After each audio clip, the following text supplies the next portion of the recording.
Assalamualaikum warahmatullahi wabarakatuh.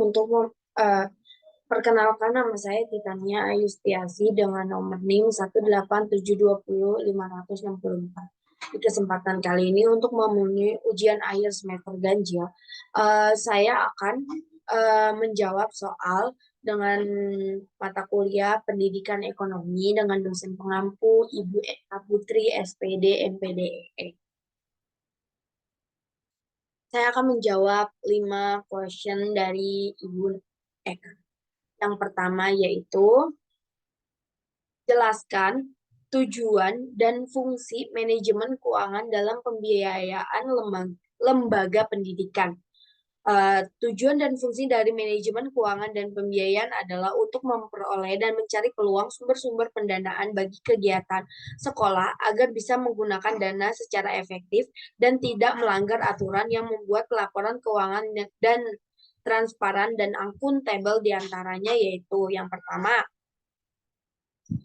meningkatkan pengalian sumber daya lembaga pendidikan. Yang kedua, menciptakan pengendalian yang tepat sumber keuangan organisasi pendidikan, konsep manajemen keuangan dan pembiayaan pendidikan. Yang ketiga, meningkatkan efektivitas dan keefisien penggunaan keuangan lembaga pendidikan. Yang keempat, yaitu meningkatkan akuntabilitas dan transparan keuangan lembaga pendidikan. Yang kelima, meminimalkan penyalahgunaan antara anggaran lembaga pendidikan. Yang keenam, mengatur dana-dana yang dapat dimanfaatkan secara optimal untuk menunjukkan tercapai tujuan lembaga pendidikan dan tujuan pembelajaran. Yang ketujuh yaitu membangun sistem pengelolaan keuangan yang sehat, mudah diakses, dan memiliki sistem pengamanan yang terjamin dan tindakan-tindakan yang terpuji. Yang kedelapan yaitu meningkatkan partisipasi stakeholder, pemindahan, dan pembiayaan pendidikan. Kemudian, nomor 2 yaitu, menurut saudara, apakah sumbangan terbesar lembaga pendidikan dan pembangunan ekonomi, begitu pula sebaliknya? Jelaskan. Kemungkinan besar dan yang yaitu dana yang diperoleh lembaga pendidikan untuk pembangunan ekonomi yaitu fasilitas atau infrastruktur yang telah disediakan pemerintah untuk lembaga pendidikan untuk menciptakan pendidikan yang nyaman, damai, tentram, maksudnya kayak adem ayem. Pokoknya kita belajar tuh diusahakan pemerintah memberikan fasilitas yang lengkap, dari fasilitas pembelajaran kita, terus dari fasilitas kita menuju uh, sekolah tersebut seperti kayak angkutannya mungkin, disediakannya bus sekolah, disediakannya angkot yang tidak berbayar agar kita lebih mudah mengakses uh, uh, pendidikan ke sekolah serta menempuh pendidikan yang kita jalani tersebut.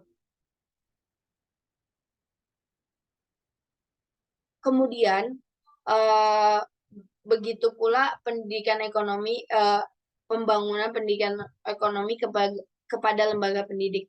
Maksudnya pembangunan ekonomi tersebut kan pemerintah udah memberikan fasilitas. Ya pastinya pemerintah ini juga ingin menciptakan generasi-generasi untuk kedepannya biar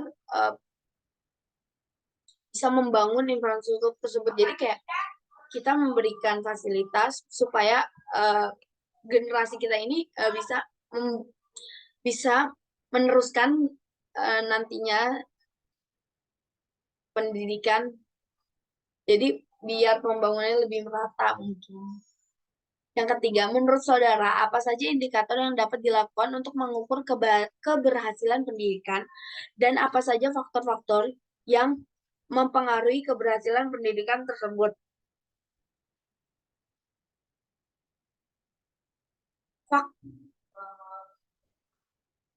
Indikator keberhasilan siswa dalam belajar yaitu pertama, kebiasaan siswa atau tingkah laku siswa, yang kedua, keterampilan, yang ketiga, akumulasi persepsi, yang keempat, asosiasi dan hafalan, yang kelima, pemantapan konsep, yang keenam, sikap, yang ketujuh, nilai, yang kedelapan, moral dan agama. Faktor yang mempengaruhi keberhasilan pendidikan yaitu ada faktor internal dan faktor eksternal. Faktor internal itu terdiri dari dalam diri kita, di mana kita bisa eh, mem- menciptakan jadi sikap kita, mengarahkan sikap kita yang lebih baik. Ini loh yang baik, ini loh enggak. Gitu. Kalau eksternal itu dari lingkungan, lingkungan keluarga mungkin, lingkungan sekolah mungkin bisa jadi terjadi dari faktor eksternal tersebut.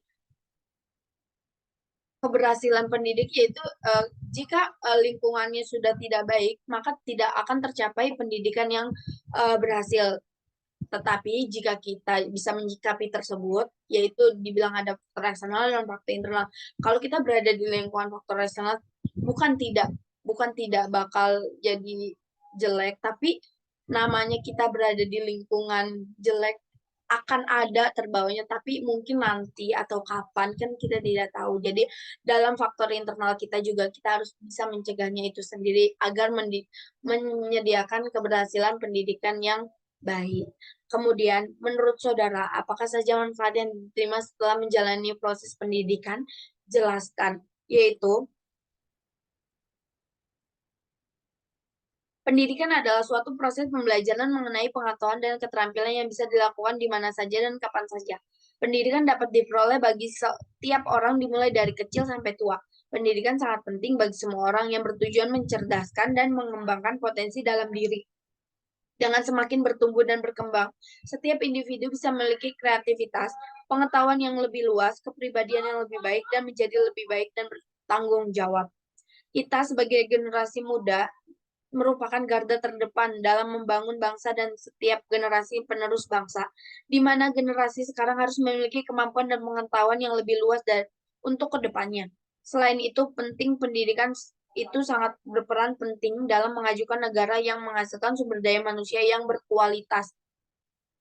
Alasan lainnya mengapa yang berkualitas, pendidikan penting adalah untuk menciptakan jiwa nasionalisme. Semakin sedikit generasi yang menjalankan pendidikan, maka semakin sedikit generasi yang memiliki jiwa nasionalisme. Nasionalisme adalah bang, rasa memiliki bangsa dan negara. Jika rasa nasionalisme semakin sedikit, dapat menyebabkan generasi yang tidak peduli akan bangsa dan negara ke depannya. Selain itu, juga untuk membangun karakter generasi muda. Pendidikan karakter ini sangat penting karena mengajarkan kita mengenai norma kesopanan, norma keagamaan, dan norma-norma lainnya yang ada. Dengan mengikuti semua norma tersebut, generasi muda akan memiliki karakter yang kuat di mana perlu membangun untuk masa depan yang cerah. Kemudian yang terakhir yaitu menurut saudara pendidikan yang efisien dan itu seperti apa? Uh, Pendidikan merupakan kegiatan bukan kegiatan yang murah. Sekalipun pemerintah melenjarkan kegiatan tidak susah membayar untuk umum. Masyarakat bahkan menilai biaya pendidikan sudah menggila karena biaya pendidikan dia dilihat jauh di atas kemampuan membayar pendapatan real yang diterima tiap bulannya. Pelaksanaan proses pendidikan yang efisien adalah apabila pendaya gunaan sumber daya seperti waktu, tenaga, dan biaya tepat sasaran dengan lulus produktivitas pendidikan yang optimal. Jadi pendidikan yang efisien itu pendidikan yang sumber dananya itu jelas, tertata, bisa tepat waktu lulus, dan dia menciptakan